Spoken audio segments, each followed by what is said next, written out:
Mr. Bragdon, welcome to the committee and witnesses. I offer insincere apologies for our hour late start. This has been a curse of this committee and appears to be continuing curse of this committee. However, I think we'll extend the meeting at least till 6:30, and I want to get this done. However, first up is a motion received by and promoted by Madame Demoff, and I'd appreciate if she could speak to that motion, and then we could dispose of it quickly. Thank you so much, Chair. And yes, I filed a motion last week with the clerk, and it's been distributed. And I'm hoping that we can deal with this quite quickly, because we do need to turn to a very important private members bill that's before us today on recidivism, and I thank Conservative MP Bragdon for bringing that forward. Last week, following the tabling of Bill C-21, our government's new firearms legislation, the National Firearms Association took to their show NFA Talk, where extremely dangerous words were uttered. This video from the NFA now has close to 7,000 views. My motion today seeks to have our committee condemn this behavior. During the broadcast, NFA President Mr. Sheldon Clare said, and I'm going to quote, and it's in the motion, revisit their old woodworking and metalworking skills and construct guillotines again. Laughter followed. That would really be the best kind of committee of public safety to get reestablished. If they want to make it about public safety, that was the way. The sound of this person's voice was not one that is joking. He was not joking. I don't think they understand that this is not New Zealand, this is not the United Kingdom, this is not Australia. This is a country made up of people who've been here for thousands of years, our Aboriginal people, immigrants from Europe who fled tyranny, who fought against tyranny and know tyranny when they see it. And this, my friends, is tyranny. End quote. Mr. Chair, words matter. We saw in the United States on January 6th what happens when inflammatory words provoke insurrection and violence. We've seen it here in Canada with someone breaching the grounds of Rideau Hall and someone else following NDP leader Jagmeet Singh. I know it sent a chill down my spine to hear talk of building guillotines when referencing the Committee of Public Safety by the NFA and its leadership. There are by no means are these the only statements that the NFA has made. And I want to read some of the other ones that have been made by NFA Executive Director Charles Zak on social media. In June of 2020, he posted along with a photo of 4 men holding large rifles coming to a Canadian main street near you. If the police will not protect you during a violent riot, you will have to protect yourself and others who cannot defend themselves from dangerous and armed organized domestic terrorists. On June 25th, 2020, Mr. Zak posted an article about gun and ammunition sales soaring with his heading saying, "Buy more guns and ammo, the police will not protect you."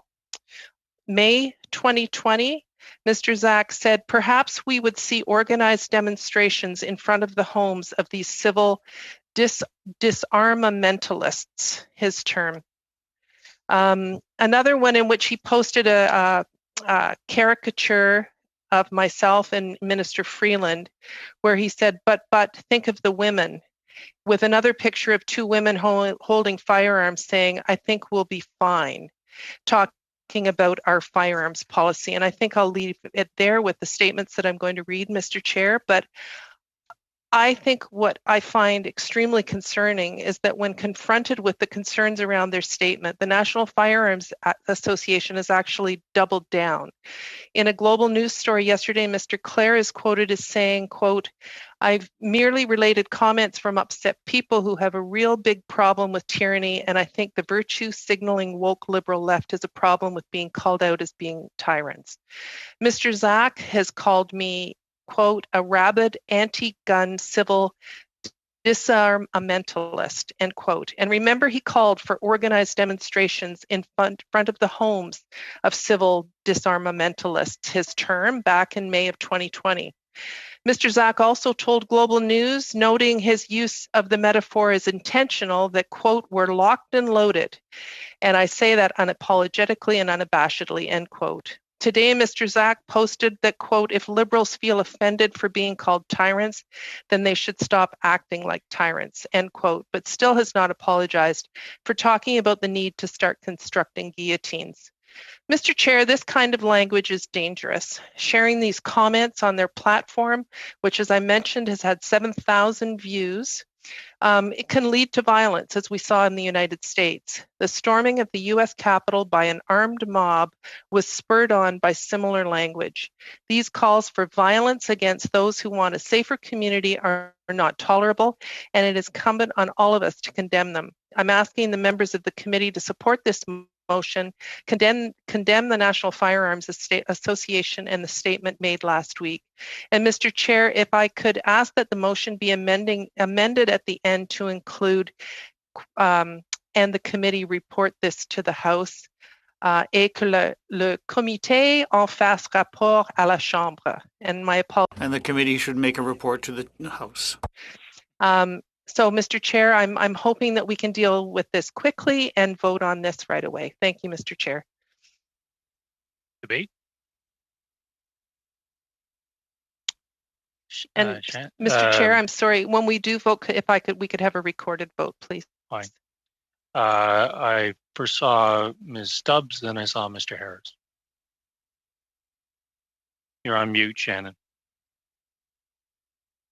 Yeah, thanks, Mr. Chair. I appreciate you coming to me, and just hope that the committee will indulge me a little bit to go through a couple of the issues that I see here, and about this from my perspective, personally.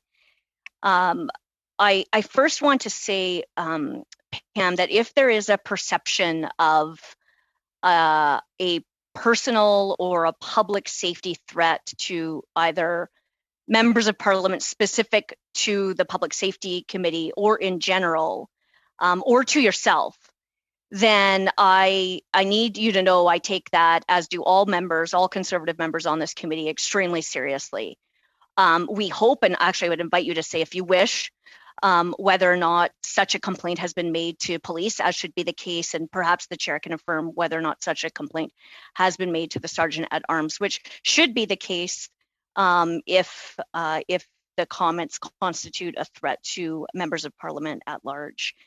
I would note, and I guess this is why I think we ought to get to the place of having this discussion in camera, that any matters related to MP security and safety are generally dealt with at, from what I understand, the Procedure and House Affairs Committee, and are usually dealt with in camera.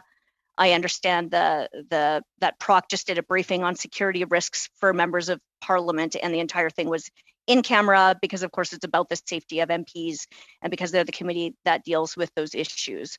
But I really need you to know how seriously I take this, or take the concept of the safety and security of individual members of Parliament being threatened or feeling threatened.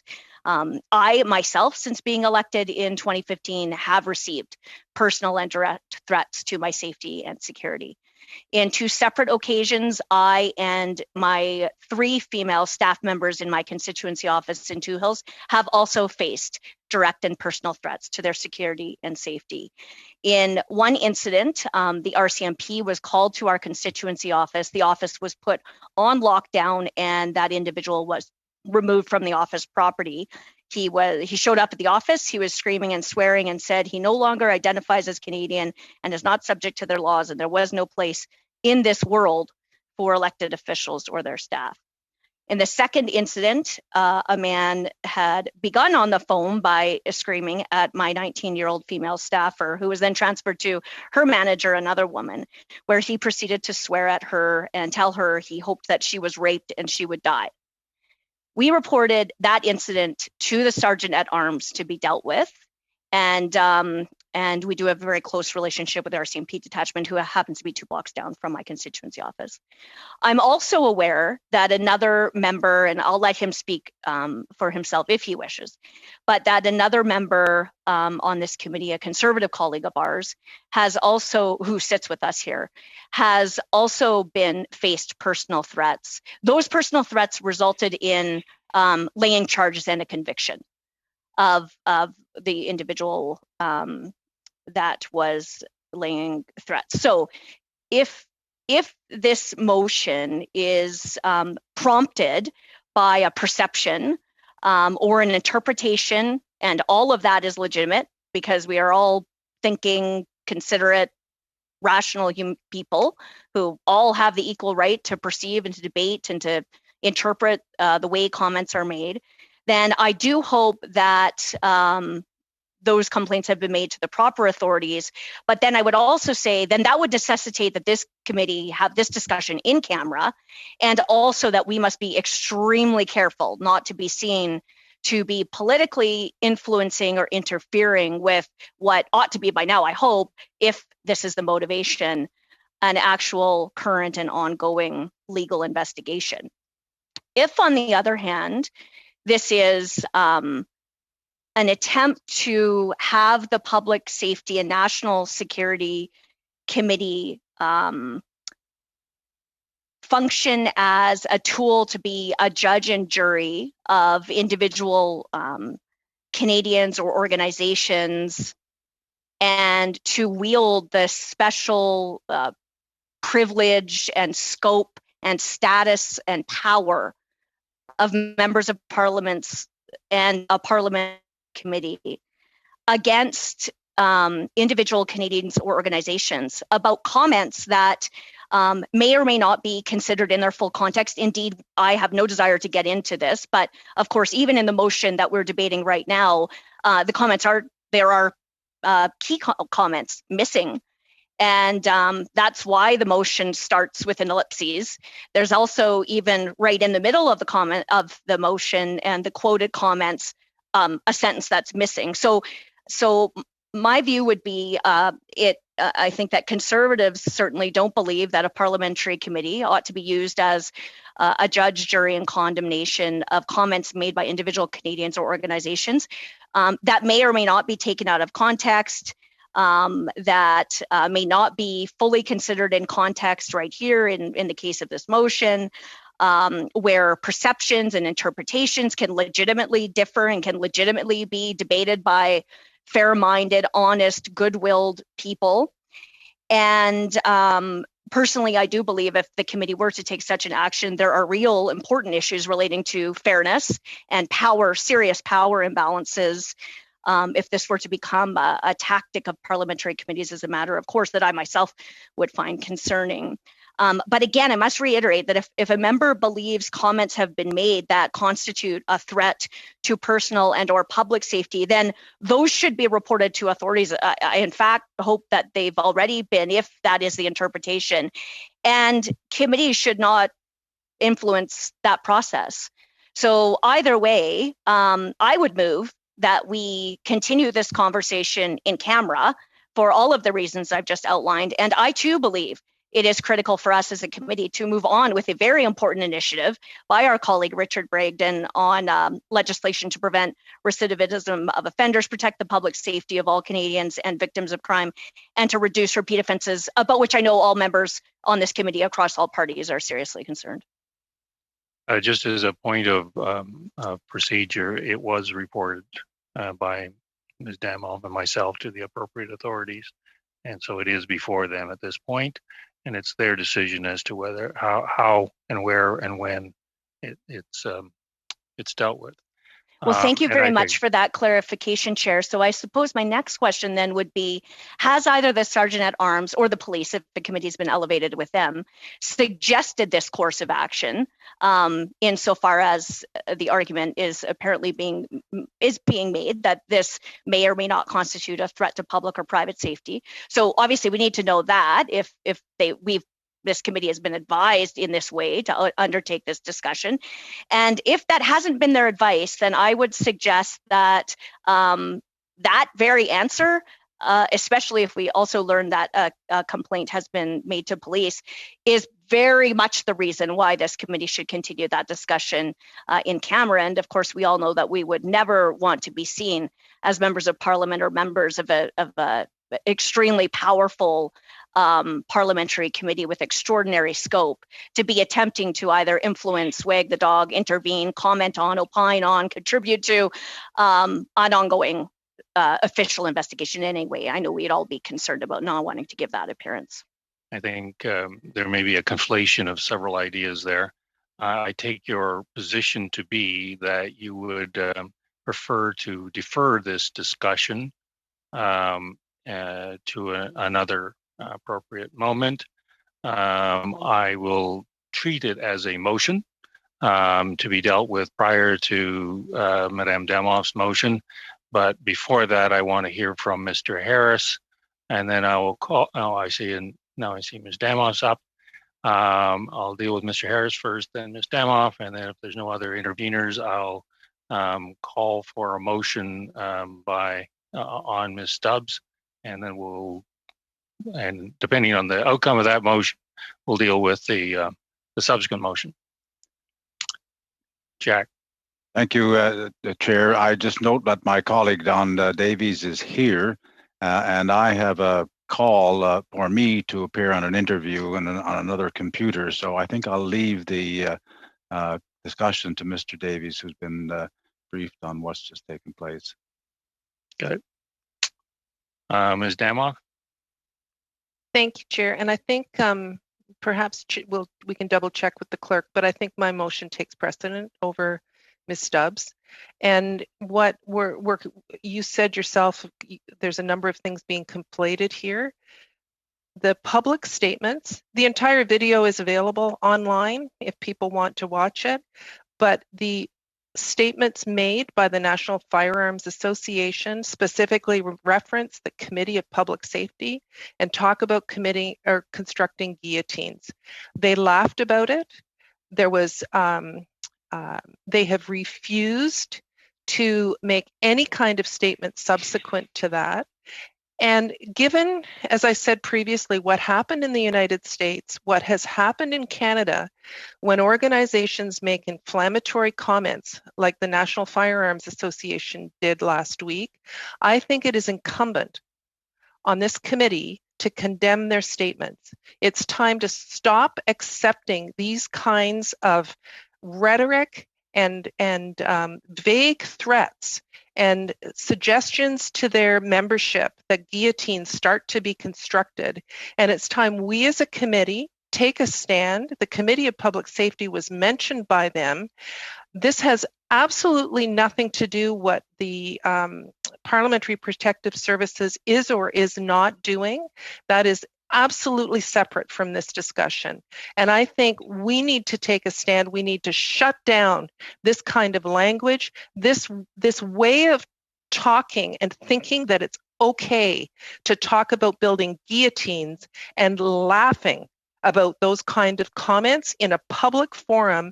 And I think we as a committee need to condemn this kind of language. And that's the reason that I brought this motion forward, and I really hope that other members of the committee will support it. Unless the clerk contradicts me, I take the view that the motion to defer by Ms. Stubbs does take precedence over the main motion. So I want to make sure I don't see the clerk. Am I on solid ground, Mr. Clerk? Yes, you are. Okay. So with that, I'm going to treat it as a motion for deferral, and for want of a better term, I'm going to simply ask: is it the will of the committee to defer this motion? If we want to go on a voice vote, fine, or if we want to have a roll call vote, that's up to members. But we have a roll call vote, please. Chair. Roll call vote. Then, Mr. Clerk, would you call that vote?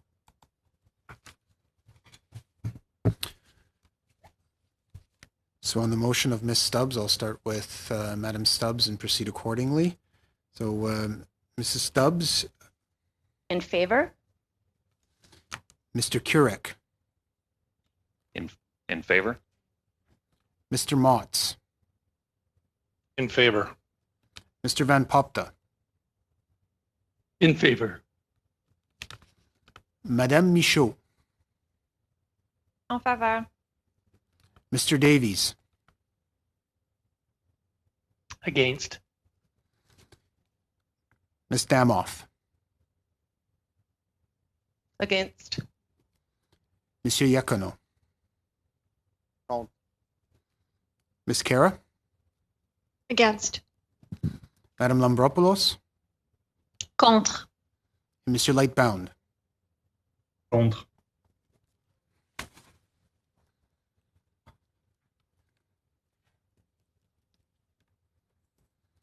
Mr. Chair, nays 6, yeas pour 5.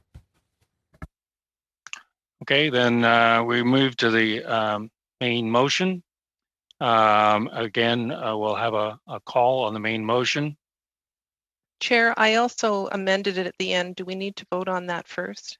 I think as the mover, you are you can amend your own Okay. motion.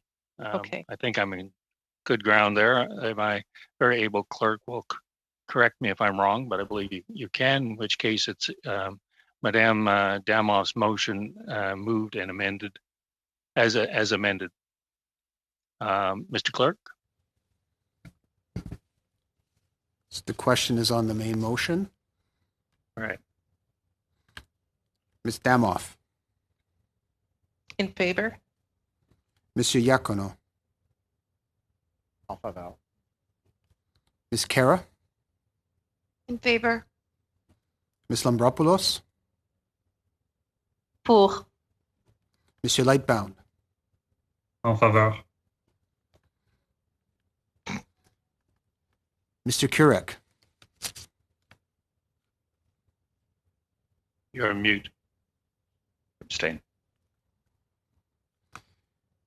Mr. Motts, Abstain. Ms. Stubbs, Abstain. Mr. Van Popta, Abstain. Madame Michaud, En faveur. and Mr. Davies. In favor. Yeas pour 7, nays 0, with 4 abstentions. Thank you. I don't need to ask for the separate motion to report it to the House as it's contained in the main motion. In which case, we will return to the main business. I apologize, Mr. Bragdon and witnesses for a further delay. Having said that, I think we'll stick with what we talked about, which was a 5-minute presentation from Mr. Bragdon, followed by 5-minute presentations from the witnesses. And then we'll do a 5-minute round of questions, see where that leaves us. So let's start there. Am I missing anything else, Mr. Clerk, procedurally before I call on Mr. Bragdon? No, you might want to just read the order of reference. If I had the order of reference, I would read it. I'm at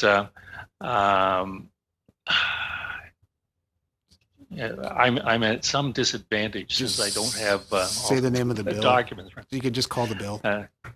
Okay, we're calling Mr. Bragdon's bill, which is number 2. What's your number? I can't hear you. Bill C-228. Yeah. 228. Yeah. And there it is. I apologize, colleagues. I am removed from my normal office and am not able to print out things that I would normally like to print out so that I have some coherent presentation here. So others are far more advantaged than I am. And so let's proceed on that basis. Mr. Bragdon, you have 5 minutes. Thank you, Mr. Chair, and I consider it an honor to be able to speak to this private member's bill. It's been a labor of passion, and I'm truly excited to be able to hear from the witnesses tonight. So I'll get out of the way as quickly as I can so you can hear from those who are truly on the front lines of making a real difference and impact in reducing recidivism. And I know that all of you are, or perhaps most of you are aware that nearly 25% of those who've been released from federal prisons, and that statistic is much higher when they're coming out of provincial prisons, end up back in the federal prison system within 2 years.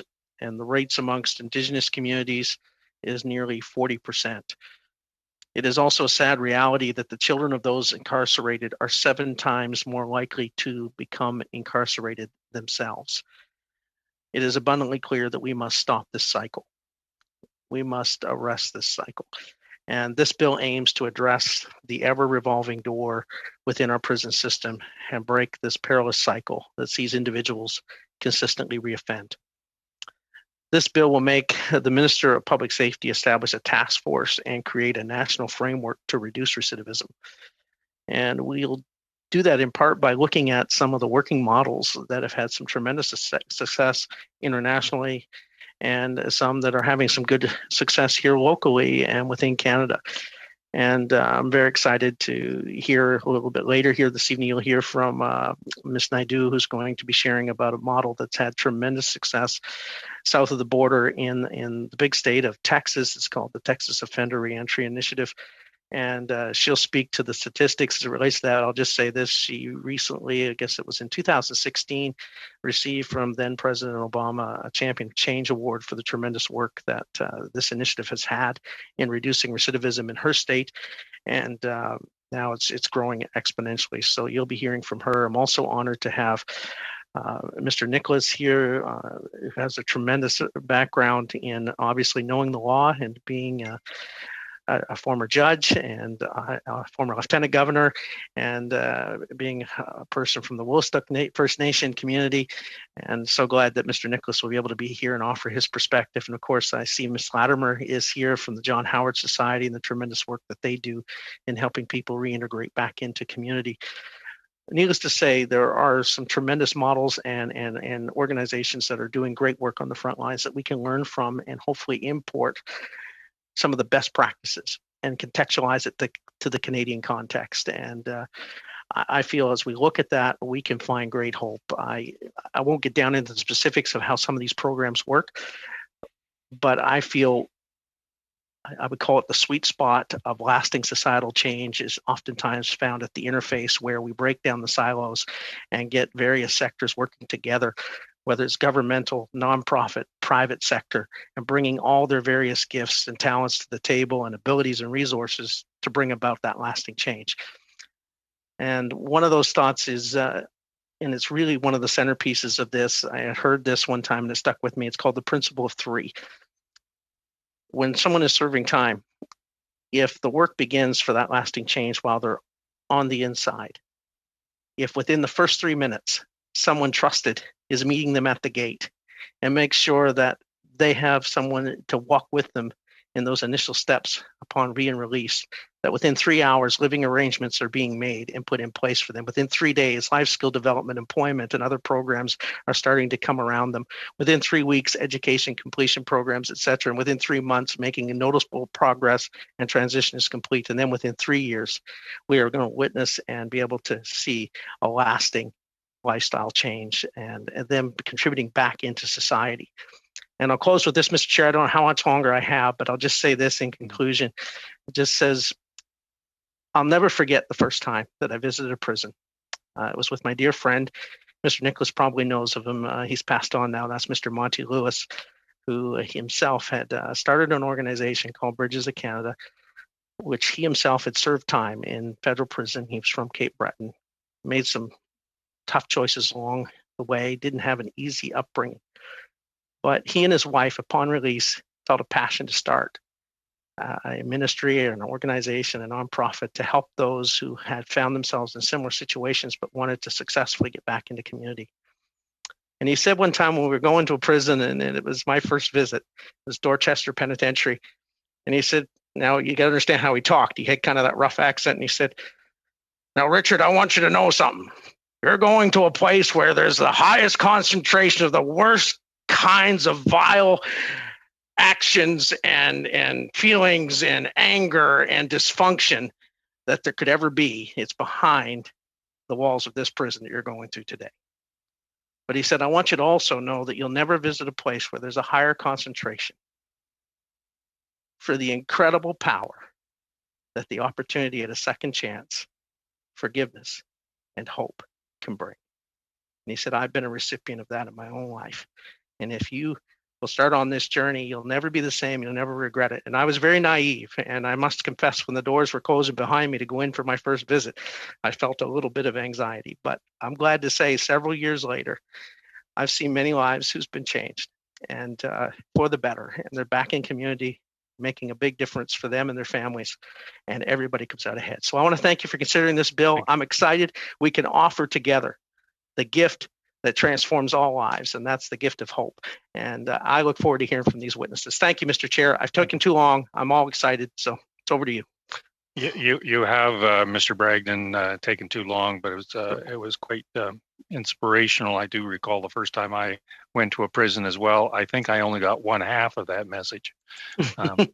I understand that Mr. Nicholas, or Your Honor, or Your Excellency, I'm not quite sure which, has to leave at 5:30. So I'm going to have to call on you next for a 5-minute presentation, and then in the expectation you'll have to leave at 5:30. So, sir, you have the next 5 minutes, please. Okay, well, thank you very much. Bonjour à tous. Good afternoon, members of the House of Commons who are studying this private member's bill C-228. I am grateful for this opportunity to share some experiences I had during my days as a social work student, a lawyer representing persons from before the courts in New Brunswick, and as a provincial court judge. I am a member of the Wolastoqiyik Nation from the Tuvik First Nation. I have worked with Indigenous persons who are incarcerated at the Guelph Correctional Center as a social work student during my studies at Wilfrid Laurier University in a field placement in January to April 1973. Persons who were sentenced to 2 years less a day served their imprisonment there. It was an eye-opener for me because I was already a lawyer before I went to study for my master's degree in social work. I defended Indigenous and non-Indigenous persons charged with summary and indictable offenses under the Criminal Code of Canada. When a client is found guilty or pleads guilty, information gathered by a probation officer is very crucial in making submissions to the sentencing judge on behalf of your client. Your duty is to make the best submission on their behalf to a judge for an appropriate sentence. As a former provincial court judge, you must listen to what is presented by the Crown Prosecutor, the victim, read the victim impact statement, and listen to the submissions of the defense counsel and accused who may wish to speak. You must read what is in the pre-sentence report, letters of support, and you must apply the principles of sentencing found in the criminal code. Whatever sentence you decide to give is not easy and is subject to appeal. I have seen many persons who were repeat offenders. It could be because of their psychological state of mind, addictions, or deliberate refusals to abide by conditions of a probation order, bail conditions, or didn't care. I call them the walking wounded. There are no winners in the criminal justice system. The victims and the communities have legitimate fears that the offender will exact revenge unless fundamental changes are introduced in their lives. Programs must be made available for the rehabilitation of the offender. It depends on the length of the sentences in institutions or in the community, which need the resources to change the behavior of the offender. Often, counseling may continue beyond the time served, and this can be put into the conditions of a probation order. Indigenous persons have a high and a sad representation in penal institutions in our country. There are many factors that contribute to these statistics.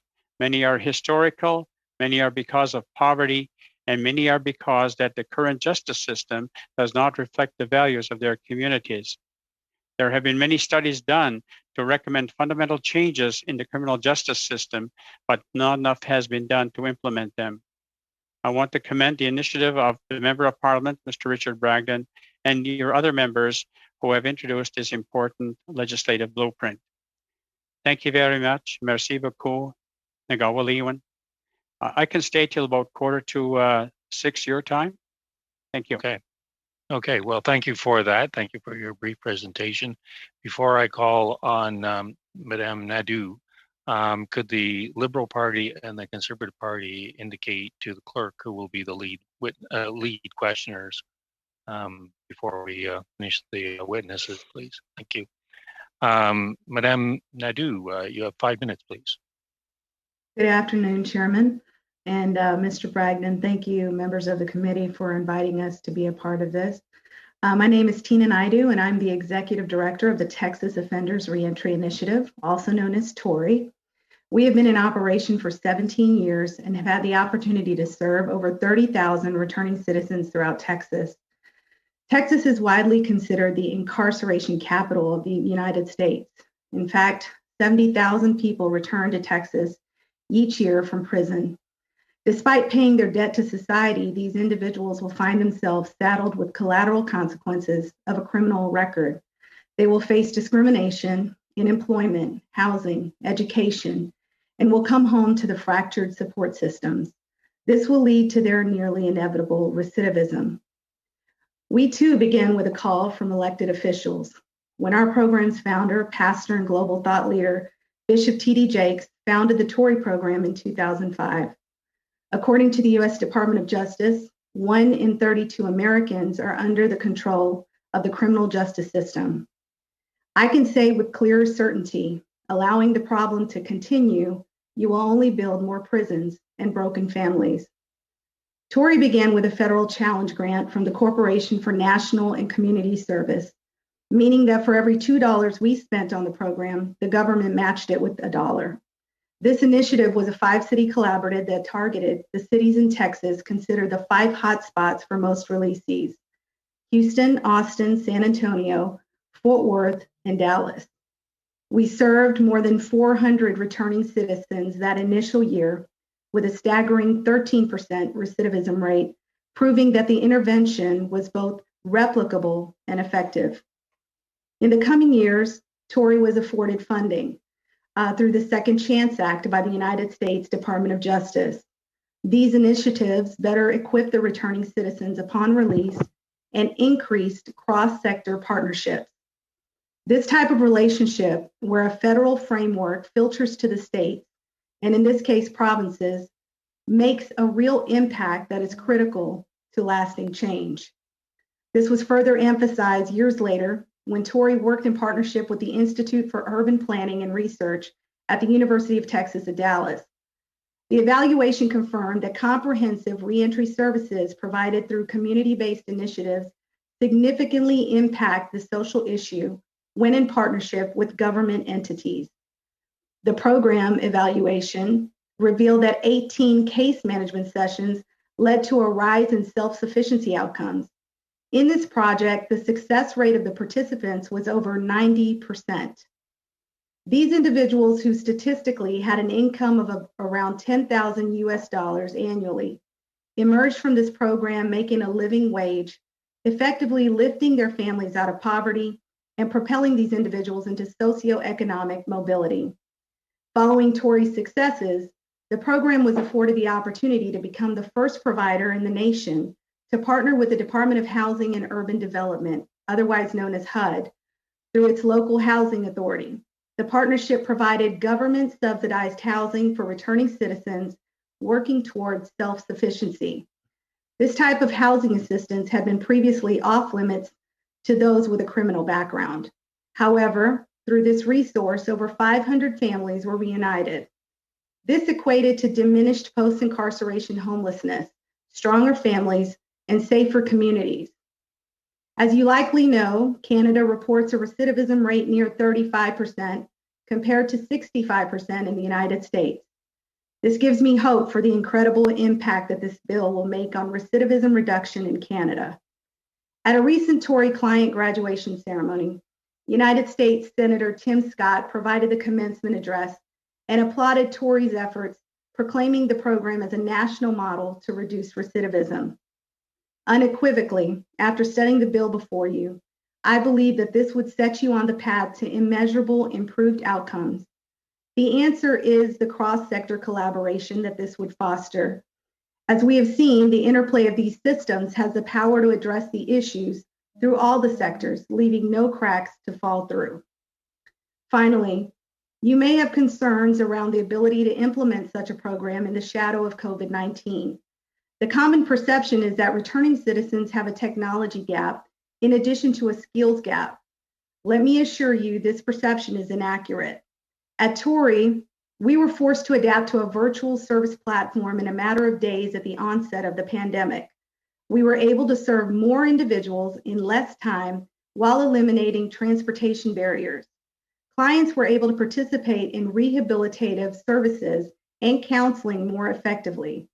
In the heart of the pandemic, our client employment rate rose over 30%.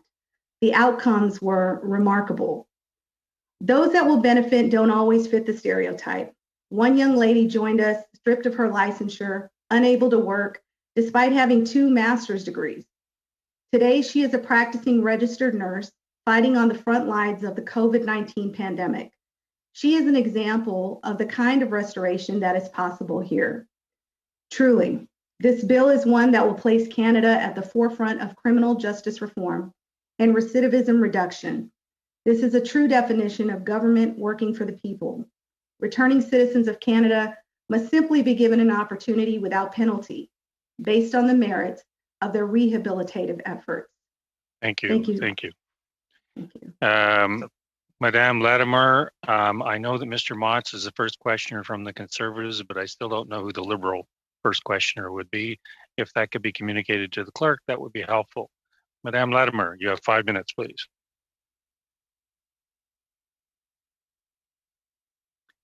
You're on mute.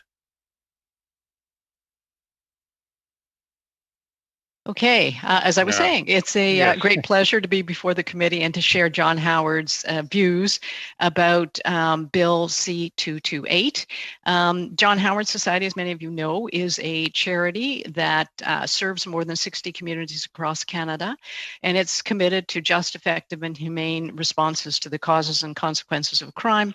But our roots are really in supporting the reintegration of prisoners and looking at prison reform. So we enthusiastically support Bill C-228. I think while there may be differing opinions about the appropriate quantum of sentences and the best way to discharge people's debt to society, I believe that there is broad agreement that we want those leaving prisons and returning to communities to be law-abiding, contributing members.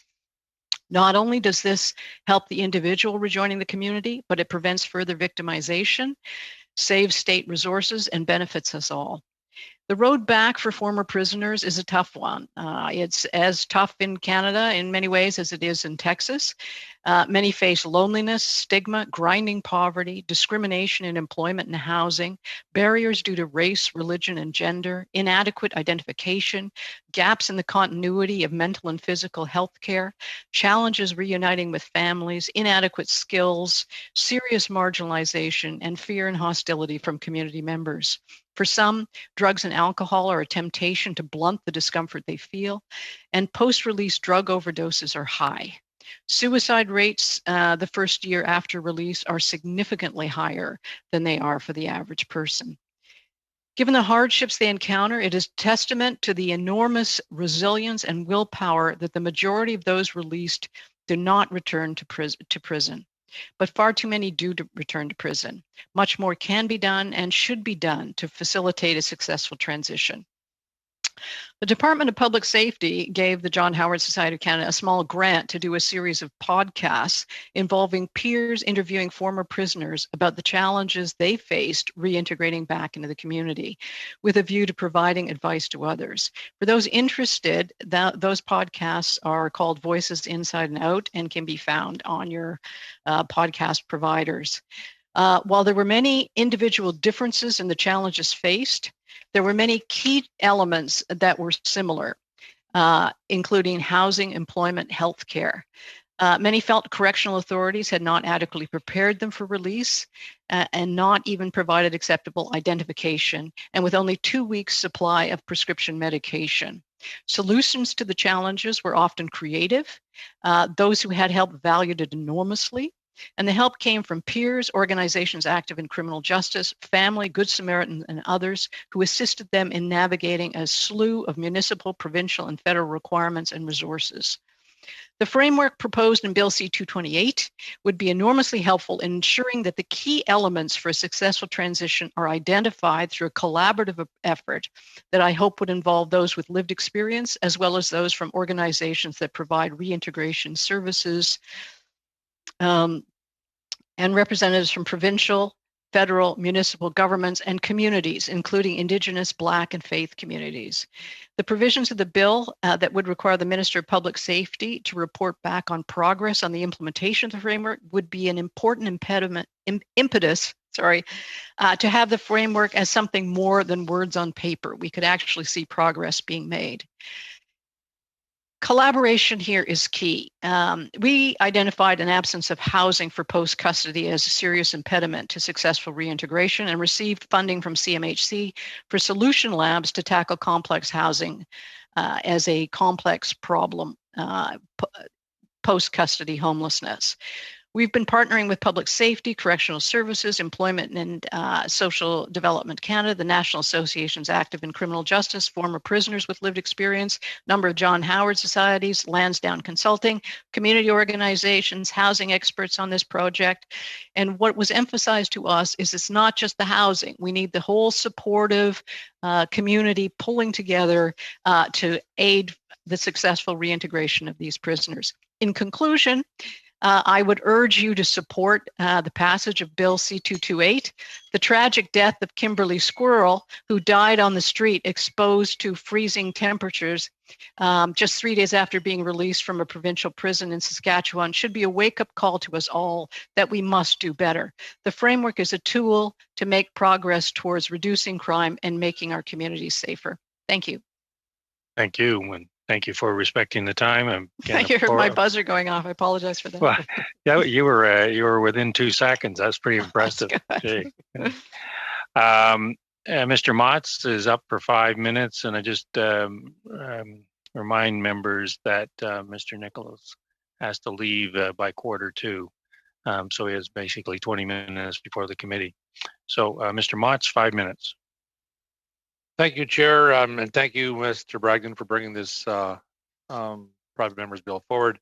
I had the pleasure of being in your riding and seeing firsthand the benefits this has to your community, to the non-for-profits there, and for the people who are actually benefiting from coming out of prison. So that's fantastic. But we all know that there's been a bit of a pattern in Canada where government tries to do everything itself rather than bring in groups and communities together. That's been a pattern for decades. Now, your bill is intended to break down silos and have groups and non-government groups work together. Am I understanding that correctly, Richard? Absolutely, Mr. Motz, and it certainly is about effective partnerships and bringing together obviously federal, provincial, Indigenous leaders, and as well as the nonprofit sector and private sector. I think the role that the private sector can play, whether it's farms, whether it's businesses, giving employment opportunities, is such a huge part of this, and making sure that all of us are working together to get the outcome that I know we all share, which is reduce recidivism. Thank you for that. I'm going to turn to Mr. Nichols or Ms. Latimer, and maybe even Ms. Naidu from an American perspective. But from your experiences, how do charities and not-for-profits work with parole boards and correctional services to help? And I'm going to add one more level to that. They do a great job in helping, but from your experience, how do they compare to government-run programs, which sometimes have less of a success rate? Can you comment on that for me, please? Mr. Nichols. Oh, well, thank you very much, Mr. Motz. I think my experience is as the ones who come back to the courts, I guess, when I was a provincial court judge, recidivism was high as well. But I found that if an individual actually had an option of going to a particular residence where, for example, like Mr. Lewis that Mr. Bragdon mentioned and other bodies here, they are more receptive because they're treated with greater respect, and that they are they're accepted as a person, even though they have tripped maybe in their lives, but they can get the needs, the psychological needs, the counseling that they need. They can get camaraderie from other individuals as well who are in the same particular area. And so that helps them in their self-confidence and self-esteem as well. And I found that that is very productive. And some of these agencies, mind you, do get government monies, but I think they can run better programs, I think, than what's in the institutions. Ms. Latimer, do you have anything further to add from your experience? No, I agree with that. I think many times the enforcement oversight role of the corrections can lead to some measure of distrust or a lack of confidence from the prisoners and the former prisoners. And it is very important to have that human connection, that somebody actually believes they can do it and is supporting them along the way. And I think you get that more from people who are not doing it because it's the part of their employment. Or because they're making a profit from it. I think that prisoners feel the kind of genuine human connection that a lot of charities and others can provide for them, and that it goes a long way. That human connection. Ms. Naidoo, do you have a similar experience in the U.S.? Sure. I think what we have found over the years is the collaboration between law enforcement and social services is where we find a common thread. Both of us have a motivation to reduce recidivism, but we have different approaches. And so we find that common thread between both organizations and we jog alongside each other. So part of what our nonprofit would do is help the client stay compliant with all their probation requirements, all their parole requirements without, and a lot of times parole and probation don't have the opportunity or the time to produce those, to provide those resources that a lot of times create those technicals that create the parole revocations that send them back to prison. And so that's how we jog alongside each other. Okay, just one quick last question. From your experiences, are you aware of any studies that outline the return on investment for transition programs such as the one we're talking, to reduce recidivism for offenders? He has roughly about 15 seconds. Maybe Mr. Nicholas, can you answer that? Is that who you're directing it to, Glenn? Whoever has knowledge of whether there's been any studies done or can support. I mean, it makes sense, and of course we can anecdotally say it. But is there any study that it can be pointed to that reflects this? Richard, very quickly, please. Okay, Ms. Naidoo has the exact cost per day, I know, for their model. So if you want to reference that in comparison, Tina, yes. I know. Yeah. We did do a study here in Dallas with a research institution, and we found that it took 18 case management sessions before we saw a trend up. And that's a trend toward retention and employment, housing stability, and self-sufficiency. And we can share those documents with you if that would be helpful. Okay. Thank you, Mr. Thank Motz. I don't know who the Liberal questioner is for the next 5 minutes. I think Angelo's going to start. Oh, Angelo, are you ready? Okay. You're on mute. There we are. Bonjour, merci encore. Hello, thank you again. My question for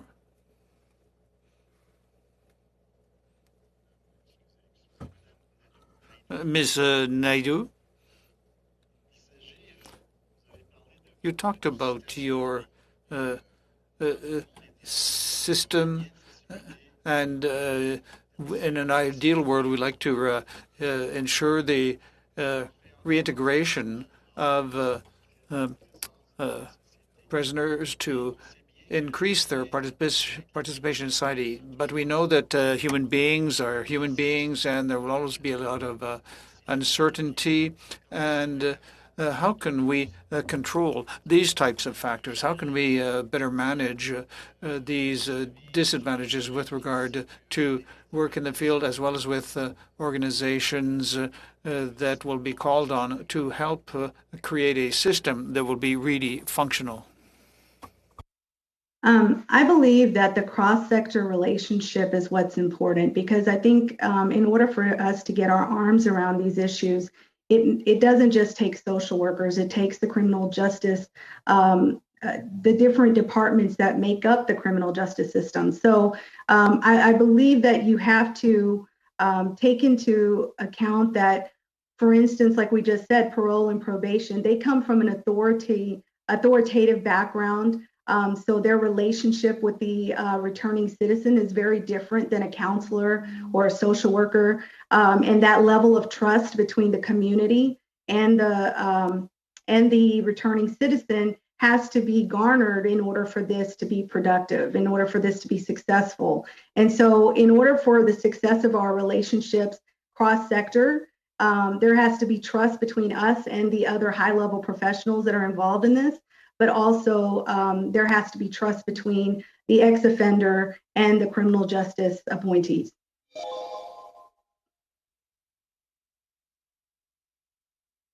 Did that answer the question? Yeah. Yes, thank you. Mr. Chair, I'll be offering the rest of my time to Pam. I didn't hear what he said. Did he pass it over to me, Chair? Did you? Okay. Okay. Yes, I think that's what he was doing. I couldn't hear him either. Okay. So, Mr. Bragdon, I can't thank you enough for bringing this bill forward. And you mentioned having visited prison, and I actually think that every MP should be required to go to prison in order to do our jobs. To visit a prison. Yes, okay. Because you do get a different perspective. And I know when I visited quite a few, but when I went to Buffalo Sage Healing Lodge, one of the women there talked about how it was the first time in her life she was able to heal and not just survive. And we know recidivism rates are lower for those coming out of healing lodges. So I'm just wondering, we know Indigenous peoples are the fastest growing prison population. Indigenous women in particular are up 70-80% out in the prairies. How important that bringing that Indigenous perspective to the healing process when we're talking about people who are getting out of prison? Maybe Ms. Latimer, if you could start on that, and if I have time, Mr. Bragdon, I'd love to hear from you on that as well. Sure. I think it's very important that whatever intervention that is being provided resonates well with the individual who's receiving it. And if culturally relevant healing approaches work, I think there should be more of them. I think there should be, we should be testing this to make sure what does work for people. I would say that there are some clear indications where there's a disjuncture between the preparation for reintegration and a certain group's recidivism rates. For example, Black prisoners receive their trajectory into lower levels of custody is slower, and their release on parole is slower. But frankly, their recidivism rates are better than other groups. So there's something wrong, I think, with the risk calculation tools associated with certain groups. And I think we need to be very mindful of that, and we really need to treat everybody's potential for overcoming their past as an individual pursuit, and put whatever tools and path that would help them make that available to them. Mr. Bragdon, Ms. Damas is kind of running out of time, but since you're the mover and a colleague, do you have anything else to add? Because the question was directed to you as well.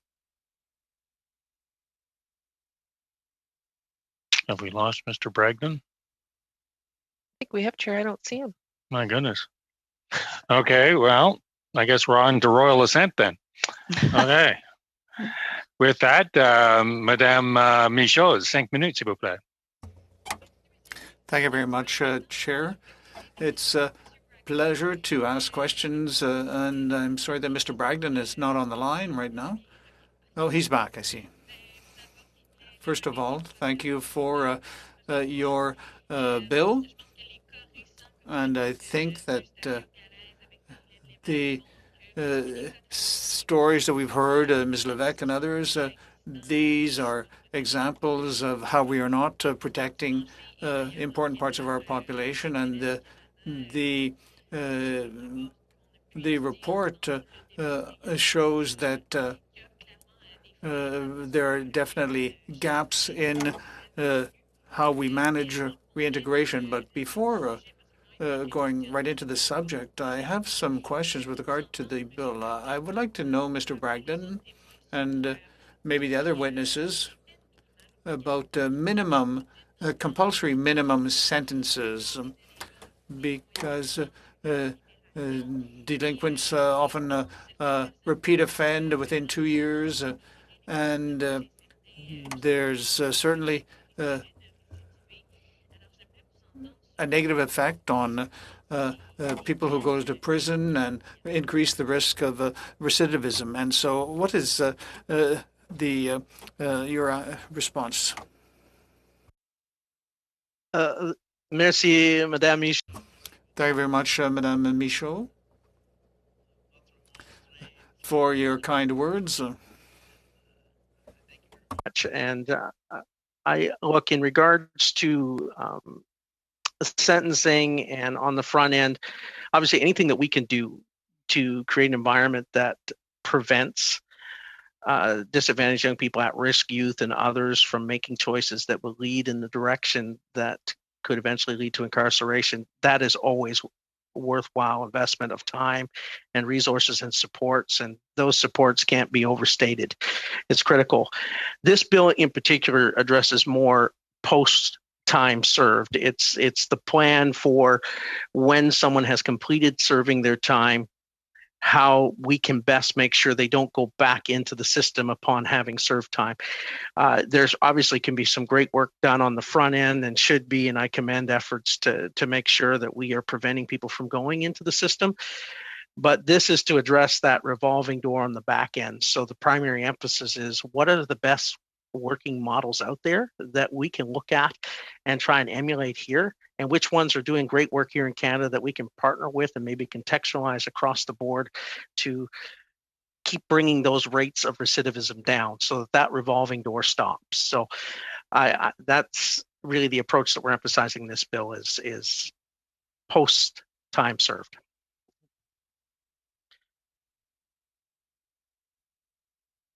Monsieur Nick. Anything to add, Mr. Nicholson, or any of the other witnesses?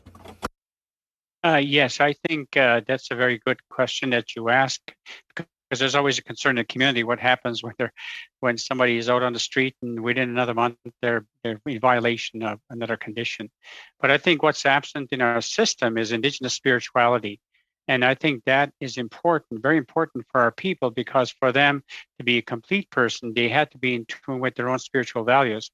And so often in institutions, they even prohibit you from having a pipe ceremony or a smudging ceremony because fire regulations say something may burn down. But for our people, spirituality is extremely important, and it involves the role of the elders, both male and female. And I think the institutions had to be welcoming of these people so they can follow them up upon their release. But to me, that is the key ingredient that has been missing in the criminal justice system. If I can add one more thing. In Texas, it costs $65 a day to incarcerate, and it costs the Tory program less than $4 a day to rehabilitate. As I mentioned earlier, 1 in 32 Americans are involved in the criminal justice system. So granted that Canada has a 35% recidivism rate and we have a 65% recidivism rate, you can fast forward to see if you don't get your arms around the issue, it can, drastically increase over time. And to, Mr. Bragdon's point, I know this is for aftercare returning citizens, but, there are studies with the Aspen Institute that have talked about they are able to measure by third graders' test scores how many prisons to build. And so we have initiatives around stopping the pipeline to prison. And so if you're talking about prevention work, there are some really excellent studies out there for prevention. But in this recidivism reduction bill, I think that looking at the best practices now really points to us getting our arms around it before it gets worse. Merci, Madame Michaud. Thank you very much, Ms. Michaud. Mr. Davies. Welcome to the committee. 5 minutes, please. Thank you, Mr. Chair. Ms. Naidu, just to clarify, when you quote the 35% recidivism rate, is that a federal figure for Canada, or is that a comprehensive figure? As you know, that it's those with sentences of more than 2 years go into the federal system and less than 2 years into the provincial system. Do you know which you're referring to when you say 35%? I believe when we looked it up, it was the federal, but Mr. Bragdon, could you? Yep, I'd be glad to. Mr. Davies, thank you for your question. And in our research, we found that it was 25% recidivism rate for those within 2 years will return to the federal prison system. That was the metric. But the provincial recidivism rates are much higher. So then I think that the collaboration between the provincial and the federal would bump that number on up to 35 and higher. You could see where the 35% number would definitely come in, because provincially, those recidivism rates are even higher. Thank you. Thank you, Ms. Latimer. On a scale of 1 to 10, 1 being terrible, 10 being fantastic, how would you describe the state of programs now that support inmates when they leave prison? Oh, wow. Some prisoners get lucky and they get into good halfway houses and they have some needed supports, but a large chunk of them do not. They're coming out at statutory release without necessarily having preparatory programs in the prisons and without necessarily having a very good reintegration strategy. Too many of them are released into homeless shelters, which is very bad, just in terms of being so different from prison culture and so conducive to them getting in trouble with drugs and a variety of other things. I would say there is a ton of work left to be done. I don't want to undermine my very good co-workers and John Howard's who do great work, but I would say overall we're probably at about a 5. I mean, there's lots of scope for improving. Thank you. And by the way, let me just congratulate you. I've been a longtime fan of the Elizabeth Fry and John Howard societies, and thank you for the courageous work you do. About a little over 10 years ago, I had the privilege of being public safety critic when we undertook a study at this committee, actually, about the addictions and mental health problems in Canada's federal correction system. And if my memory serves correct, we found that about 70% of every inmate in the federal correction system has a mental health or addictions issue. And I'm just wondering to you and to Mr. Bragdon, how important it is, you think, for us to recognize that fact, and both while people are serving at Her Majesty's pleasure, as they say, and after they leave, it is to attack that. And a corollary question would be what you think about conditions that are attached to these people, usually to stay away from alcohol or drugs. If they have an underlying health addiction, that makes it very difficult for them to do so as a contributor to recidivism. It also very much compromises certain Indigenous people who may be going back to communities that are rife with substance issues, and it's very difficult for them to keep away from it just because it's in the same household that they've been paroled to. It's a huge problem, and it's one that we really need to tackle, particularly the continuity of care. I mean, I would be much, John Howard's position is that there should be a provincial healthcare system that provides support for the prisoners, so there's no gap between their release from prison and coming back into the communities. Right now, particularly, and it's particularly challenging for people with mental health issues, they're released with 2 weeks of prescription medication. And it takes much longer to get lined up with a psychiatrist who can continue to fill those prescriptions. So we're sending out people into very difficult circumstances without appropriate continuity for mental health care. And it's a challenge. Similarly with addictions, far too many people are coming out of prisons and ending up overdosing because the realities of the demons that they fight are not being appropriately addressed, and they're not getting the kind of counseling and support they need to successfully and safely come back into the community and deal with some of these issues in a constructive way. Mr. Bragdon, do you want to add to that? Sure, and Ms. Ladder really gave a comprehensive answer, which was solid. Thank you. But I will say that that's, again, speaks to the absolute importance of effective partnerships on the after time served aspect. That's what this bill is endeavoring to address, and it's not a one shoe size fits all. It's going to take sometimes a contextualized approach and making sure that we're working effectively with various sectors, including job opportunity placements, because so many, when they come out, they have a criminal record, they have such a hard time being able to crack into the workforce. But if you have those organizations and others that will work with them, or potential employees that will say, I want to be part of this person's journey, and there's some real bright spots out there, and we're hearing some great news stories. We need to accentuate that, build around that. And some of the organizations doing this great work, like John Howard and others that are across the country, and of course, with what we've seen so effectively done through the Texas Offender Reentry Initiative, these are inspiring models through which we could perhaps contextualize to the Canadian context and say, here, this is how we can make sure people have an effective bridge back to community. And it's not just one particular sector, it's multi-sectors working together, and it can be done. We're seeing the models work, and the stats are there. It's incredible, the effectiveness in reducing recidivism, plus the pathway to wholeness. We're addressing the needs of the whole individual. It's not just one aspect, and I think the comprehensive approach is the best. Okay, we're gonna have to leave it there. Thank you, Mr. Sorry, I have to apologize, Mr. Chair. I have to leave for another one. I want to wish all of you well. Well, we're all Thank in you, the Mr. zoomed Nicholas. out. Yes, thank you. Thank you. Colleagues, I'm in your hands. It is now 10 to 6, 20 minutes past the usual adjournment time of this committee. We do have to deal with amendments. I'm open to having another round of questions, or we can go directly to the bill itself and the amendments that might be proposed. Can I see some sort of a sense or consensus as to how we should proceed? Jack?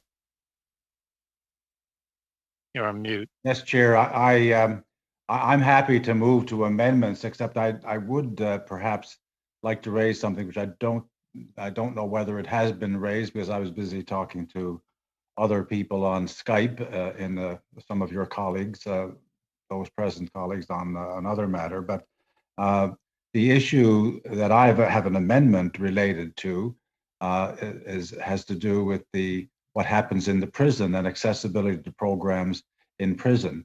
And well, before you do that, I have to get, if you will, the permission of other colleagues to allow Jack to ask his question before we move to amendments. Is it acceptable to let Mr. Harris proceed to ask his question?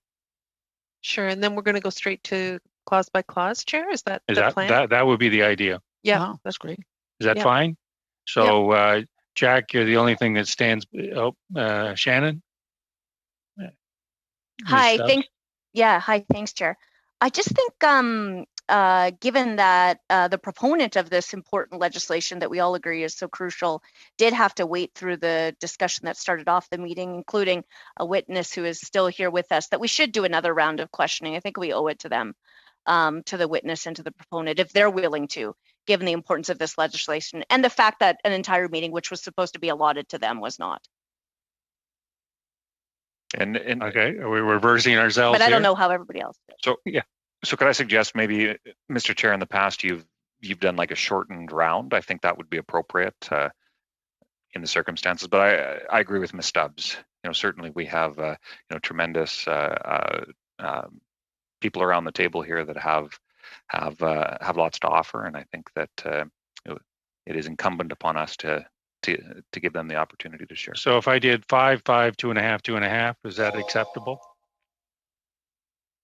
Is that agreeable? So that's 15 minutes of more questions. Mr. Bragdon, you're fine with that, and I assume your witnesses are fine with that. This is making it up on the fly, I have to say. So with that, I think Mr. Van Popta is up next, and there could be some indication as to which the next Liberal might be. Good. Thank you, Mr. Chair. Up to 5 minutes. Good. Thank you, Mr. Chair, and thank you, Mr. Bragdon, for bringing this very important bill forward. And thank you to the witnesses for being here. So and sharing your wisdom with us. So Mr. Bragdon talked about this, an effective framework being multifaceted, many organizations coming together and bringing effectiveness to to programs that way. Are there any, and maybe the first question would go to Ms. Naidoo, are there any programs that are that have proven to be better than others that Canada could emulate. And I listened with great interest to your testimony about your organization, and it's working together with the HUD, Housing and Urban Development Program. Perhaps you could just flesh that out a little bit more. Like, is that something that is adaptable to the Canadian scenario? Sure. Thank you, Mr. Popta. What I can add to that conversation or to help with some insight is we are a faith-based organization, or started from a faith-based organization, then to step into government entities and collaborate 17 years ago. It was new to us. There's a separation between church and state. So, as we're jogging alongside, we're finding common threads, and that common thread was the housing issue that returning citizens were facing. Our local housing authority had specifically wrote in their policies that persons with a criminal background were not allowed to apply for any type of government subsidized housing. What we did there, and we had a brilliant CEO on the local level who basically looked at the special needs definition and expanded that special needs definition to include returning citizens. So once that was accomplished, it now took my client basically to the top of the list, and the top of the list was 14,000 people on a waiting list for subsidized government funding. And so now we've been doing this for about 13, 14 years, working with landlords on a grassroots level. Landlords, even if you have a paying tenant, believe it or not, they still don't want them. And we had to convince them and have these conversations. So the relationship as an intermediary is what I consider ourselves, was between the government entity, but also the private sector, right? It was the landlords and the people on the local level to garner trust. And so lots of times I explain to my clients, it's kind of like co-signing for credit. I have good credit, you have bad credit, you need me to co-sign. So this is kind of how we did that jog on a local level with housing. I hope that answered your question.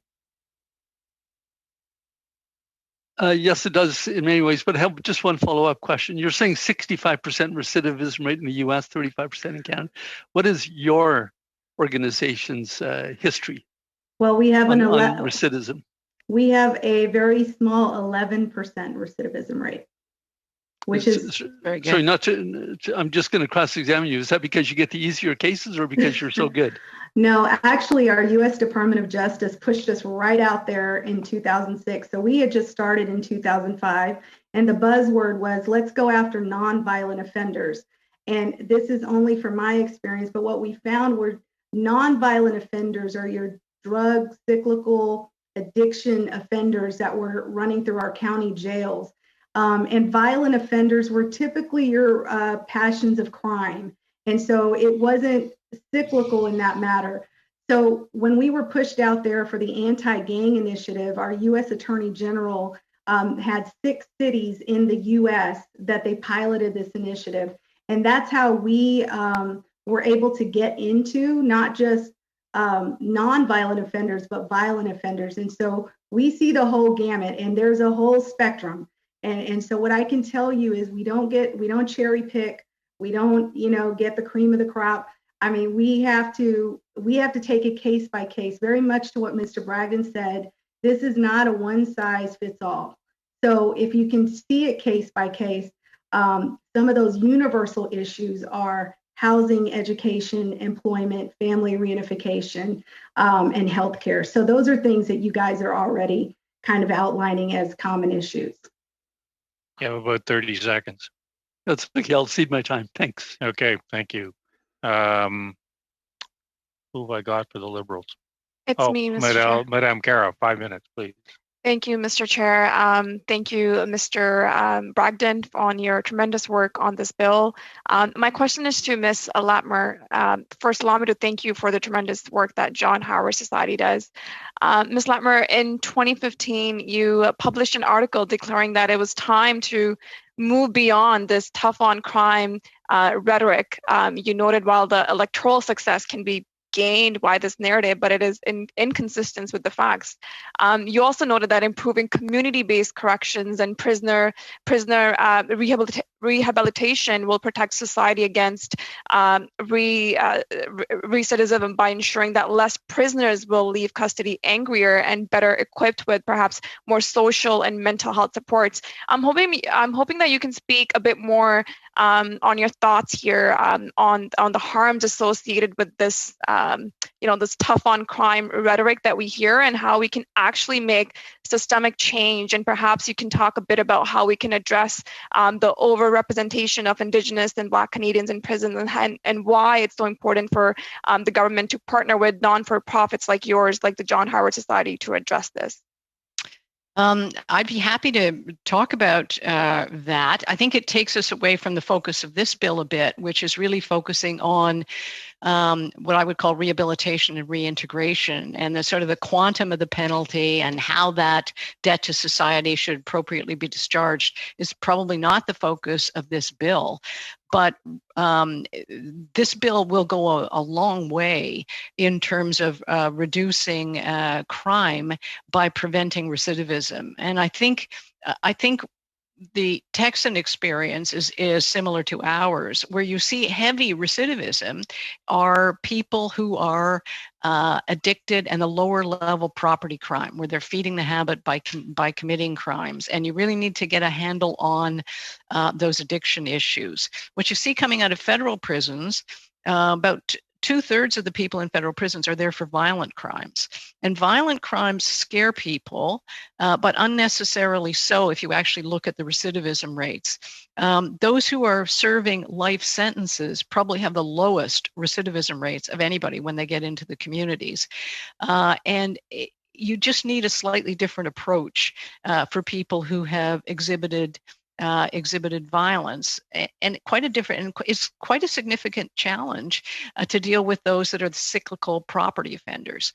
That's a real challenge in terms of breaking that cycle. But we need to figure out the appropriate supports to put in place depending on the individual's criminogenic factors and what would lead them back into crime. And certainly some of the basics, like being poor, not having a place to live, not having your mental health issues addressed, these are all a problem.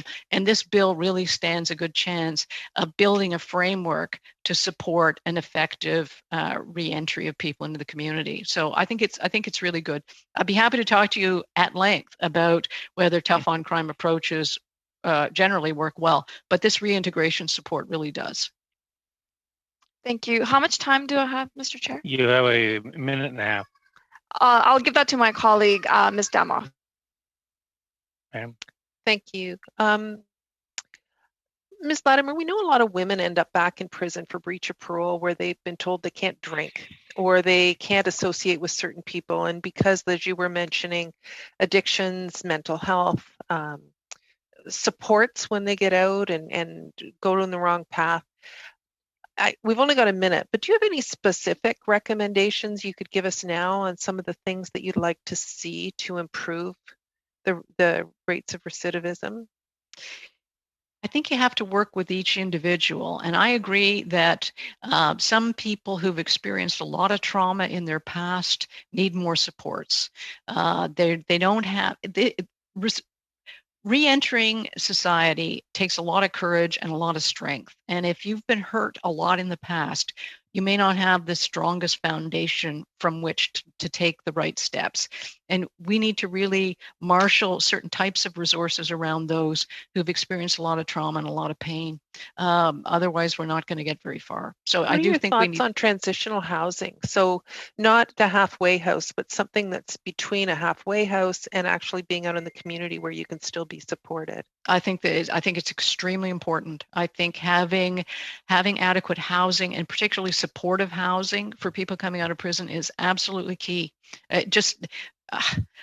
Letting people, prisoners, ex-prisoners don't always understand that they have housing issues, because if they feel they have a couch to sleep on in somebody's house, they may not feel that they are insecurely housed or have a problem. But those couches in people's houses create power dynamics and an inability to really assert themselves and choose a path that's different than what the household represents. Having adequate housing is so important to support people. We're going to have to leave it there. Thank you, Madame Dallop. Madame Michaud, 2.5 minutes peut-être. 2.5 minutes, Mr. Michaud. Thank you very much. And a question for Mr. Bragdon with regard to his proposed bill. When we create federal laws, there is always the question of the various jurisdictions of the provinces of Quebec. So when we talk about this framework and this pilot project, when we talk about collaboration with the provinces and different groups, I'd like to hear how you see that with regard to the competencies and jurisdictions of the provinces in Quebec. Merci, Madame Michaud. Thank you, Ms. Michaud, for your question. I just wanted to definitely emphasize the importance that this would respect provincial jurisdiction. Obviously, we know that those who are closest to the ground and closest to the situation within their provinces and the provincial governments and the provincial departments of public safety far better know their area of jurisdiction than those of us at a federal level. I think our role is put out a national framework of ideas, a collaboration of thoughts, best practices, and then enable and empower those provinces to contextualize the program to their region. So pour la belle province de Quebec, it would be important that they were able to contextualize it to the needs of Quebecers, les Québécois.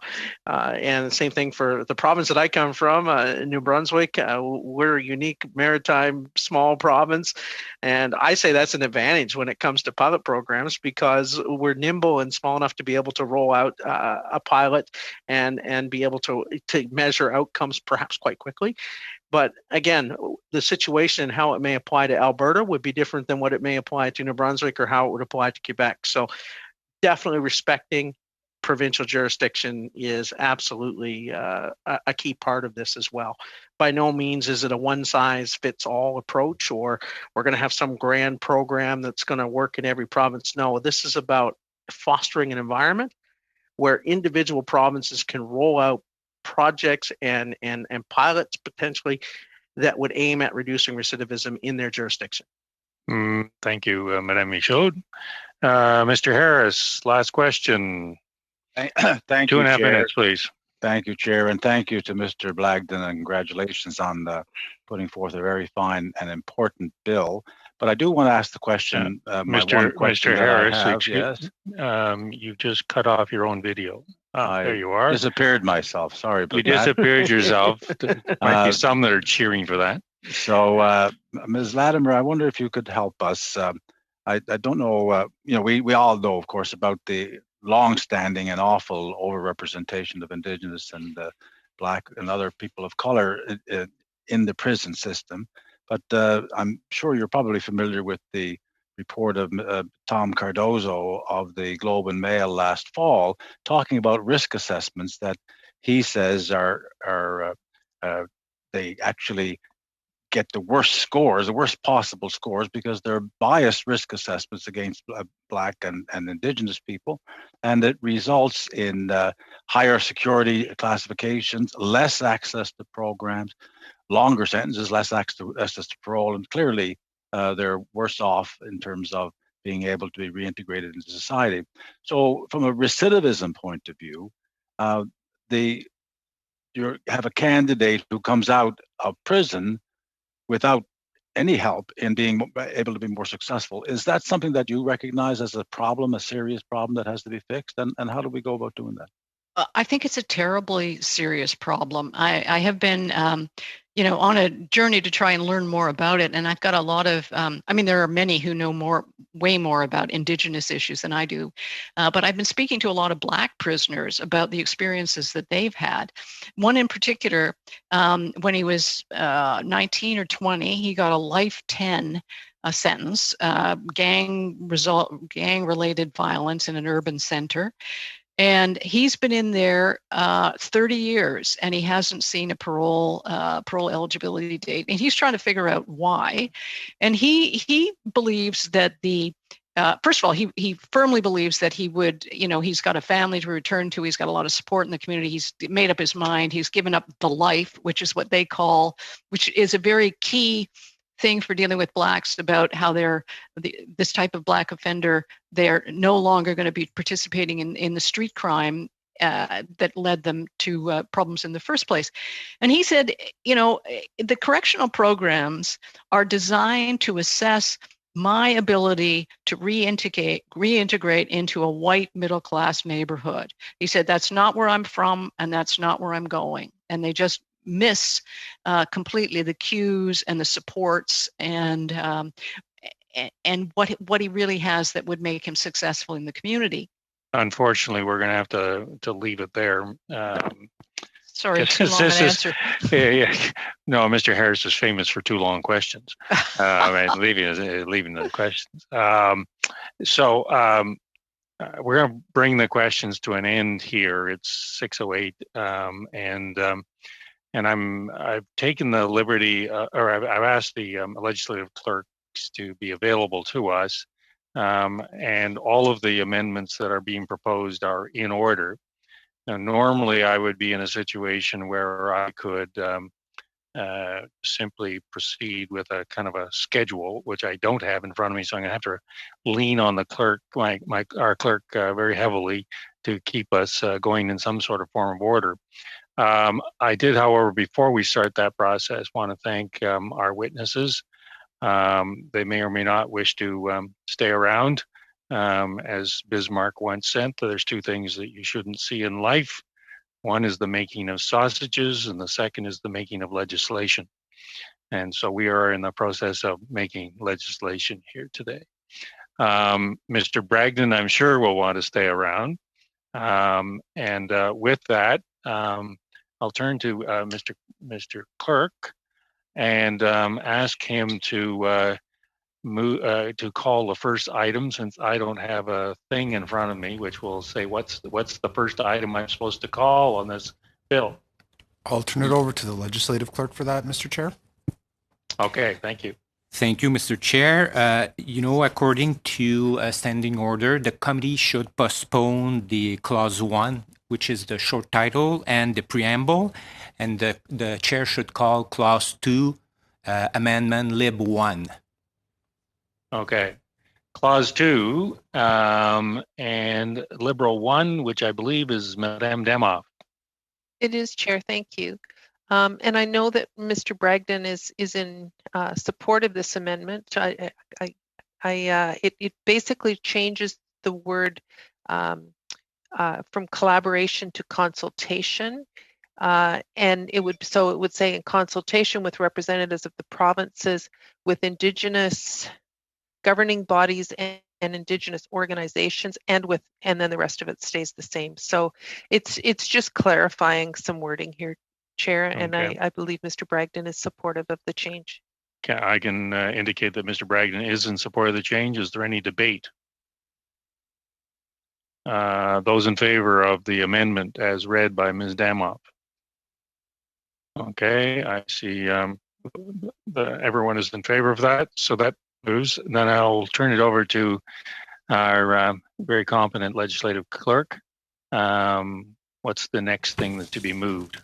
Mr. Chair, the next item is the second amendment, which is lib 2. Lib 2, and this would be lib 2 on clause 2 as already amended. Yes, exactly. Correct. Okay. So lib 2, Madame Damoff. So this is on 2A. So we don't vote on the previous one already. 2.1. We now move right on to 2A. 2.1, yeah. 2.1 is already passed. No, sorry. Lib 1 is passed. You're on lib 2. So just with respect, though, Chair, we voted to accept the amendment. Now we have to vote on the clause. Do we not, Clerk?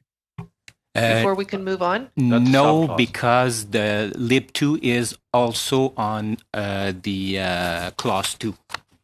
We will vote on clause 2 at the end. That's why I tried to clarify. Yeah. Okay, I'm sorry. So this one is 2A, and it just replaces the word evidence-based programs to reduce recidivism to evidence-based programs aimed at reducing recidivism. So again, I know Mr. Bragdon is aware of the change and is supportive of it, and it's just clarifying wording. and I can confirm that with Mr. Bragdon. Okay. Any debate? Seeing none, those in favor? Okay, more than one or two. Okay. The motion is passed. Are we still on clause 2, Mr. Clerk? Yes, we're still on clause 2. The next item is lib 3. Lib 3. So again, as amended, lib 3. So I'll be quick. It's just changing the words by ensuring that they have to who have been incarcerated back into the community through access to adequate and ongoing resources. And again, Mr. Bragdon is aware and has indicated his support for this.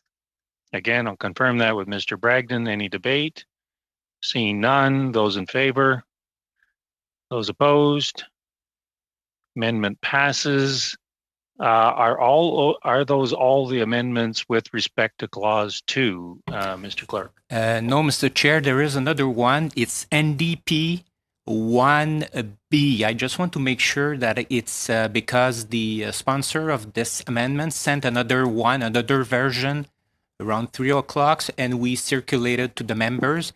And look at the top right of the amendment, and it's written NDP 1B as Bravo. 1B. Yes. Okay. Mr. Harris, do you wish to move your 1B? Thank you, Chair. 1B is an amendment to sub 2 to add after D, clause E. And it's an addition one which is related to my question. E would be also to evaluate and improve risk assessment instruments and procedures to address racial and cultural biases and ensure that all people who are incarcerated have access to appropriate programs that will help reduce recidivism. And I have discussed this with Mr. Blagden last week, and I believe you'll find him to be in agreement with it. But it is related to the question that I asked Ms. Latimer, and to make sure that the access to programs is not inhibited by the risk assessments, which have been already demonstrated to be seriously inadequate and, in fact, racially biased by at least the study of Mr. Cardozo, which is very compelling. And I believe that that work would make a big difference to the opportunities for those incarcerated to be more successful in achieving a lower rate of recidivism and a better life for them, obviously. Okay. The amendment, I assume, Mr. Clerk, is in order. I want to confirm with Mr. Bragdon that this is agreeable to him. Mr. Clerk, yes, the amendment is in order. And it is within the scope of the bill? Yes, it is. Okay. With that, I'll ask for debate. Seeing none, those in favor? There's debate. Mr. Chair, or MP Michaud wants to speak, Mr. Chair. I'm sorry. I missed that. Sorry, Christina. Merci. Thank you very much, Chair. I think it's important to address racial and other prejudices. I think it's a bit limiting. For example, there are other things that, like sexual orientation and other things that could be added. And either we put in a long list to include everything, or we take this out completely. I don't know what you might think. What we could remove to without being too, so it's not too limiting. Moving that as an amendment to the amendment? Oui. Yes. Can you frame it so that we can put it forward as a motion to a motion before table it onto the committee floor? It would read as evaluate instruments and procedures with regard to ensuring persons incarcerated have access to programs specifically designed to reduce recidivism. Okay. Now I'll call for debate, and it will be debate on the amendment of the amendment, shall we say, starting with Ms. Stubbs. Sorry, could she just repeat that again? Point I'm of sorry, order. I missed it. Yeah. Okay, where am I? Whose point of order we got here? Okay. Point of order. Yeah, okay, point of order. Wandor. Yes. So if we could just get the Si nous pouvions. amendment. I'm getting translation.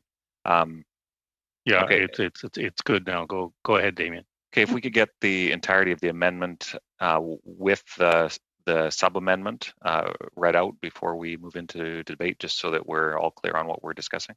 Okay. Point of order, Speaker. Okay, Mr. Harris. Yeah, I actually was acknowledged first, and all I wanted to okay. say is I'm just hoping that the proponent will be able to speak to the amendment. That's all I wanted to say. That will allow Richard Bragdon to address these issues. Okay, no problem. Now, is yours a point of order, Mr. Harris? It is indeed, Chair. That's what I raised, and I just wanted to say that I believe Madame Michaud is actually reading from the earlier amendment, NDP 1, which was delivered in a different way than it was assembled, but we didn't notice it. So 1B is back to the way it was. So the last several words, which she read out, is specific, refers to specifically designed for reducing recidivism. It's the last words of that. She has to go to 1B, in other words. And the last words are have access to appropriate programs that will help reduce recidivism, as opposed to being specifically designed for that purpose. So I believe you were reading from the wrong version of NDP 1. It should be NDP 1B, and maybe you don't have it in front of you. Now, you're addressing your remarks to Madame Michaud, is that correct? You're on mute again. I don't believe she did, because she was reading from something else. Jack a raison. He's quite right. You're reading the first version, so we should, at the end, see programs that allow for reducing. But that doesn't really change much with regard to what I was proposing. Okay, so as I see it, Madame Michaud's motion is to be debated first and then voted on, and then we'd move to Mr. Harris's motion and then debated, and then we would proceed. But I first of all want to clarify with Mr. Bragdon before I call for debate: is this is Madame Michaud's motion as read into the record acceptable to you? Well, my understanding is, from what I'm following, hers is reducing it back closer to the original text. I understand it is basically going advocating for the removal of Mr. Harris's motion or amendment, unless it was very expansive in nature and included or much more comprehensive. So my understanding, you can correct me, Mr. Chair, if I'm wrong, I just want to make sure I'm clear on this, is that Madame Michaud's motion is to remove, basically restore it to the original text. So I am totally fine with Mr. Harris's original, like his motion that he brought in, the NDP motion. We did discuss his intent earlier this week, and I think he updated the wording a little bit here for this evening. I am totally fine with that. But at the same time, if that doesn't receive the consent of the committee, I guess it reverts back to the original documentation, and either way I can live with either one. So I don't know if that helps, Mr. Chair, but I'm good with Mr. Harris's motion as is. This is where it's a huge disadvantage for the chair not to have the documents in front of me, but I don't have a printer. Anyways, let me confirm with the clerk that we understand each other so that we're talking about the same thing. Is Mr. Bragdon's interpretation of what's before the committee correct? Yes, if for greater clarity, Mr. Chair, would you like me to read in English and in French? Can't hear him, Chair. Hear the clerk. Yeah, you need to. Mic down. Lars, boom. What? Yeah, no, he doesn't have a boom mic. Can you try that again, Mr. Clerk? Sure. If for greater. There we are. Oh, much better. Okay. Yes. Sorry about it. For greater clarity, would you like me to read the amendment, Mr. Harris amendment, including Madame Michaud's sub-amendment? I can read it in both English and French, and the committee will have the whole I think information. that would be helpful. Okay. But on the other hand, we do have to debate it in the reverse order, which is Michaud first and Harris second. Exactly. Okay. It would read, including Madame Michaud's amendment, it would read in English, evaluate and improve risk assessment instruments and procedure and ensure that all people who are incarcerated have access to appropriate programs that will help reduce recidivism. En français, c'est évaluer et améliorer les instruments et les procédures d'évaluation des risques et veiller à ce que toutes les personnes qui sont incarcérées aient accès à des programmes adaptés qui permettent de réduire la récidive. Okay, so that's the Michaud amendment. Yes, exactly. Okay. And is everybody clear on that? And so we should debate the Michaud amendment first. I see Ms. Lambropoulos has her hand up, as does Mr. Harris.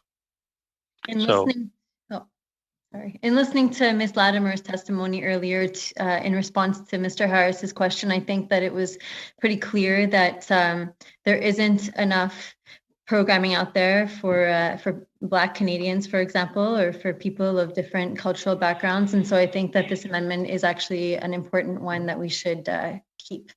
Thank you. Okay. And Mr. Harris is the only other commentator on Michaud amendment. Yes, thank you. I should take my hand down, I guess. Thank you, Chair. I appreciate Madame Michaud's expansive change to this, but I want to say that the amendment was specifically designed to address what has been identified as a serious problem with the risk assessment tools as they exist now. And that they need to be fixed in order to give access to programs to people who are Indigenous or people of color who are not served by the system. I suppose you could say that racial and cultural biases could be the expansive part by talking about cultural. So it may be including some of the categories that you're interested in.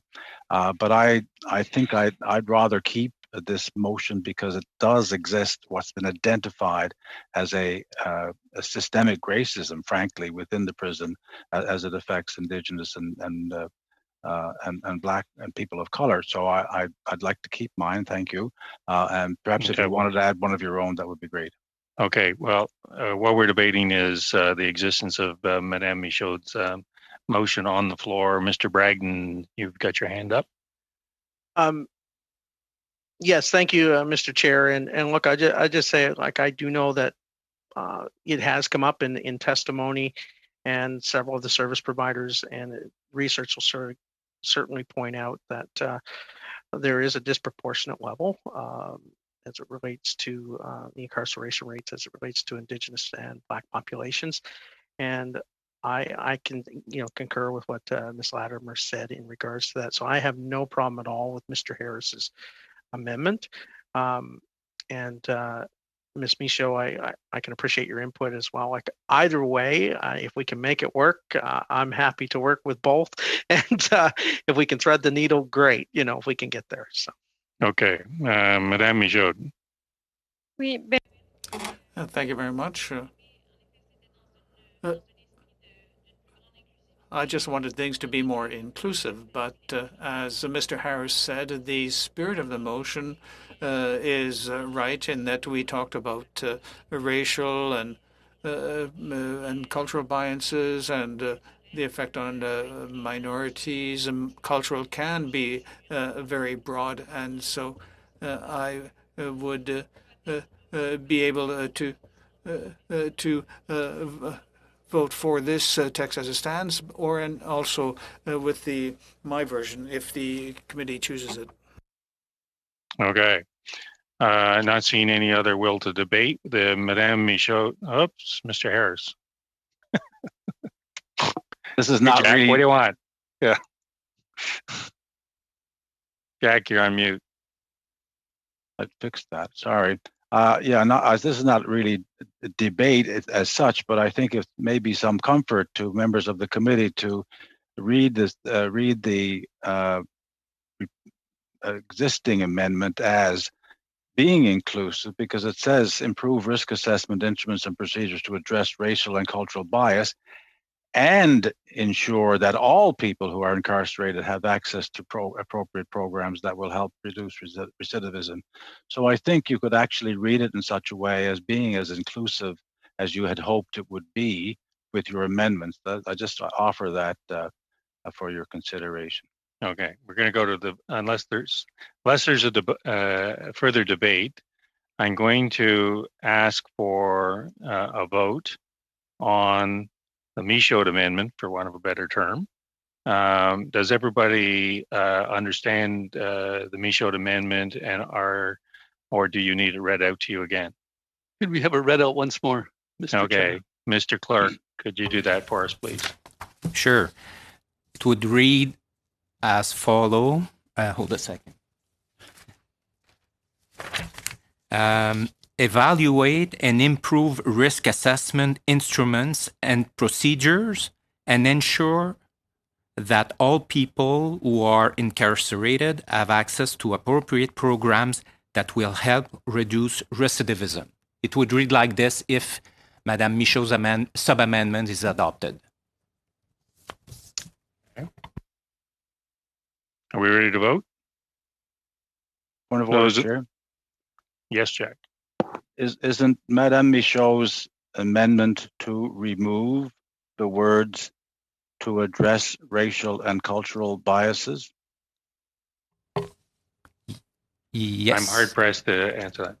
Okay. Is that the amendment? I mean, the effective would be a new thing altogether, but what the amendment is actually to remove the words to address racial and cultural biases. Mr. Chair, do you want me to answer this question? I would be delighted if you would answer this question. Yeah, the sub-amendment, Madame Michaud's sub-amendment, is to remove the words to address racial and cultural biases. Okay. Jack, your hand's still up? Oh, no, only accidentally. Okay. Are we clear on what we're voting on? Emanuela? I thought that Madame Michaud was now okay with Mr. Harris's motion, so I'm confused as to why we're voting. Well, I didn't hear her withdrawing her amendment. If she's withdrawing it, that's fine. But as far as I know, it's still an amendment. It's on the floor. It's in precedence to Mr. Harris's amendment, and if it's passed, then we'll move to Mr. Harris's amendment. So I'm assuming that we are voting on the Michaud amendment. Am I correct? Yeah. Okay. Those in favor of the amendment as has been read by the clerk? Okay, one person. Those opposed? The amendment is defeated. Okay, we're making progress, I think. Mr. Harris' amendment is now the amendment that's on the floor. May I ask the clerk to read the amendment, please? Yes, Mr. Chair, the amendment, Mr. Harris's amendment is evaluate and improve risk assessment instruments and procedures to address racial and cultural biases and ensure that all people who are incarcerated have access to appropriate programs that will help reduce recidivism. And I just want to confirm with Mr. Bragdon, he's fine with that. Any debate? Seeing none, those in favor? Those opposed? Mr. Harris's amendment passes. Now, if you could Mr. Clerk, march me through of any other votes that need to be asked for. I think we have to vote on the overall Yes, Mr. Clause 2 as amended. Yeah. And the next question is on Clause 2 as amended. Should carry. Yeah. We're called Clause 2 as amended. Is there any need for debate? Good. Excellent response. Those in favor? On division. On division. Well, I don't even need to have division. It's unanimous here, I think. Well, okay. Then everybody has to say yes. Yeah. The next vote to be called, Mr. Clerk? We're now at Clause 3.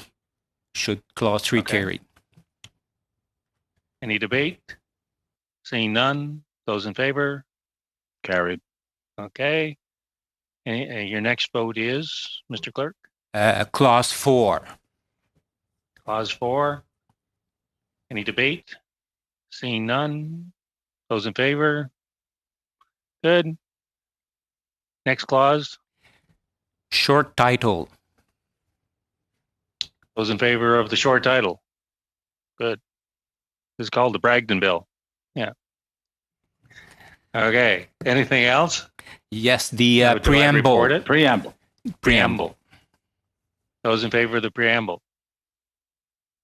Good. It's passed. Next one is the title. I thought we did the title. We did the short titles. Oh, the short title. Now we do the long title. I see. Those in favor of the long title? Yes. Okay.